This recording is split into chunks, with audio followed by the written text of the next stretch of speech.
మంచులో తిరగాలి, వేడిలో తిరగాలి, ఏది రాజస్థాన్ ఎడారుల్లో తిరగాలి, కొండల మీద తిరగాలి, వాళ్ళ మీద తిరగాలి, విపరీతంగా నడవాలి, కిలోమీటర్ల కొద్దీ నడవాలి. అది కూడా ఆ ప్యాక్లన్నీ వేసుకుని నడవాలి. అలాంటి విపరీతమైనటువంటి పని ఒత్తిడి అన్నది సైనికుల మీద ఉండదు. ఓ పక్కన మానసికంగా కుటుంబాల యొక్క ఒత్తిడి, వాళ్ళ ఆర్థిక పరిస్థితులు చాలా స్వల్పంగానే ఉంటాయి. దాంతో నానా తిప్పలు పడుతుంటారు. ఇది అనారోగ్యకర శారీరక అంతర్గత ఆరోగ్యానికి ఇబ్బంది అవుతున్నది.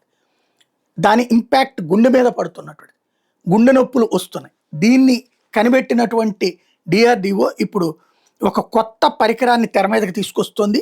మిరాండా హౌస్ కాలేజీ ఢిల్లీ వాళ్ళతో కలిసి డిఆర్డిఓ ఒక కొత్త పరిశోధన చేసింది. ఇది made in India biological chip. ఇది ధరిస్తే గుండె నొప్పి వచ్చే ముందు అలర్ట్ చేస్తుంది. అంటే నీకు గుండెకి బ్లడ్ పంపింగ్ తేడా వచ్చినప్పుడు అలర్ట్ చేస్తుందట. తద్వారా సైన్యానికి గుండె నొప్పుల నివారణకి, గుండె జబ్బులతో ప్రాణాలు కోల్పోకుండా చూడటానికి ఈ ఏర్పాట్లు చేస్తున్నది డిఆర్డిఓ.